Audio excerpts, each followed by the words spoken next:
Hello everyone, this is the first time I speak English at this channel because today we are hosting Star of You, Penn Badgley. Welcome, Penn. Thank you for having me. I'm good. You're good? I am. I'm really quite excited about that. Thank you. Because I'm speaking English. Yeah. And I'm with a global star. Bravo. Global? Global, yes. Really, you think I'm... You don't? Yes, sure. You are.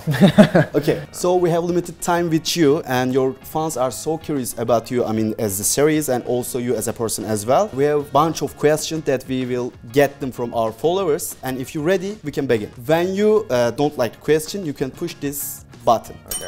Okay, here is the first question. When you read this script at the first time, did you ever think why they choose me for this obsessive character? Yes. It makes a lot of sense now, but it made less sense then, because we've seen now that it works very well for him to be such a nice person, and in some ways a very good person in some ways. But when I read it at first, I was not sure that I wanted him to be nice at all. I thought initially that I wanted him to be very disturbing. And you know, I guess he is disturbing at points, but in the beginning, I didn't want to make him human at all. In the beginning, I didn't want to make him nice. I didn't like him. But yeah, I obviously changed my mind. But do you think that you can understand Joe's feelings deeply, right? I guess so, yeah. As much as anyone can. But everyone admires you about that. Your acting is great. Thank you. Thank you. I'm a great actor and a global star. Thank you. So here is the second question. Okay.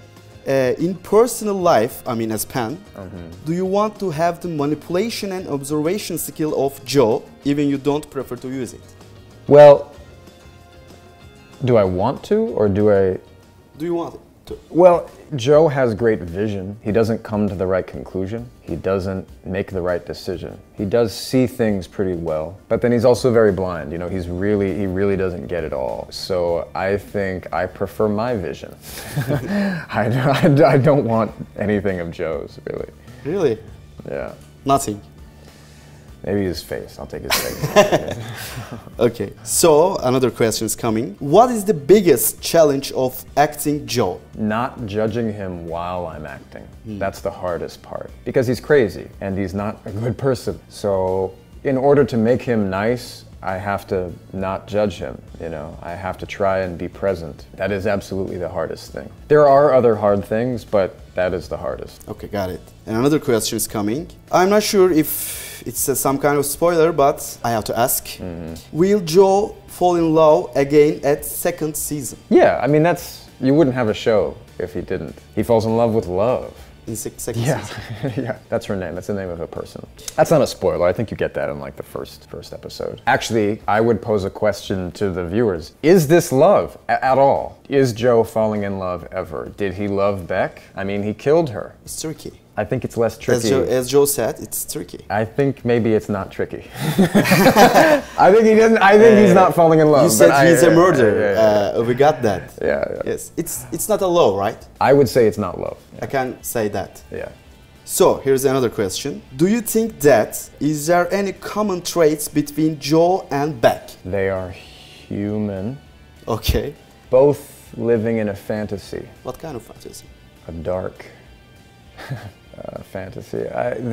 They both seem to believe that if they could be with the right person, that they would be happy.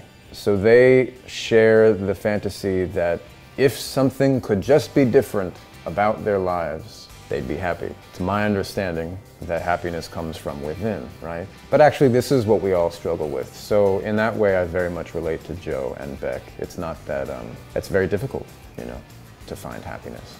So actually they, you know, but I think that is what they share. I'm maybe the biggest fan of you, and I think they are totally different. Well, no, you're right. You're right. They are very different, but there are a few. Maybe that is the thing they share, and it's like they both have blindness. You know, So because they both have that blindness, they're able to be with each other for a time before Joe kills her, right? Okay.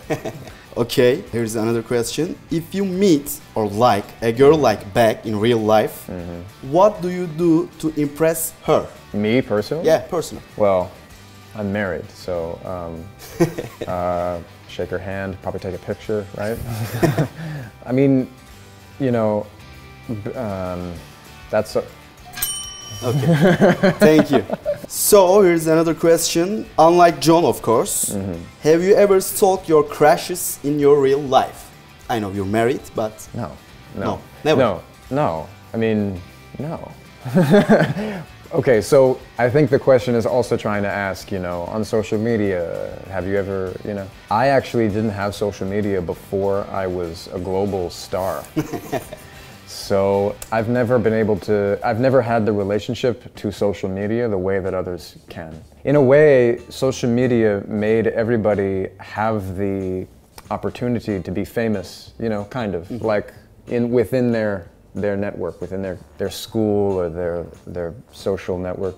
So in a way, I've never understood social media the way a lot of other people do. I resisted it. So actually, because I know what it's like to be Googled, you know, you get online, you look up somebody, I've always known how that doesn't tell you anything about a person. Not because just because I was in that position, you know, just because I've been the kind of person that people will look up and believe that they know something about because they've read something about me without meeting me, you know. But that's not knowing a person. So I think I've just intuitively always understood that stalking someone in any way, like, doesn't bring you closer to who they are. If anything, it pulls you away because you are taking someone else's ideas about them, whether it's something online or, I mean, actual stalking. Like, I don't really even understand what that would. Then you've got a problem. Then I can understand you.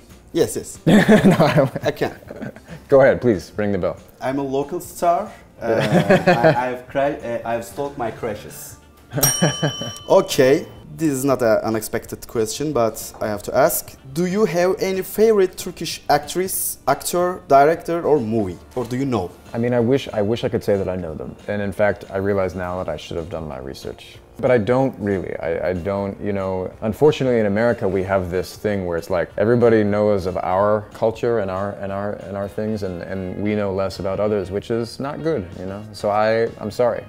I should know more, and I love what I've experienced so far. I wish I could stay a lot longer. Maybe we can talk that after this interview. Yeah, that's a good idea. So another question is coming. If you have a chance to revive one of the characters which Joe has murdered at first season, which one is going to be? Beck, Peach, Benji?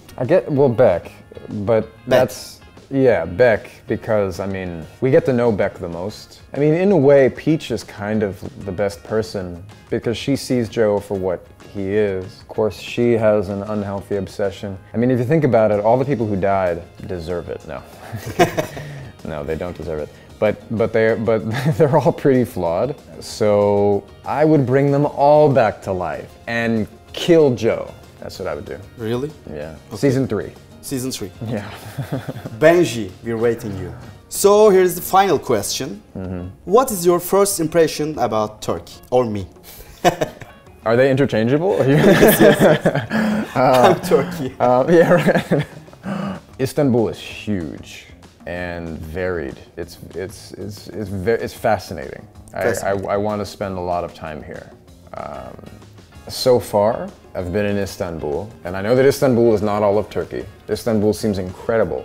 I mean, the history is like so much more than any American city, because, you know, with our history, we can't see past a certain time, but, you know, here there's a lot of it. So I've been appreciating that. There's so much to see, and I you know what? Before coming here, I had more Americans tell me that this was their favorite place than any I can remember. You know, like when I told friends that I was going to Istanbul, they said that's the most beautiful city I've ever been to, or that is my favorite place in the world. So my expectations are high.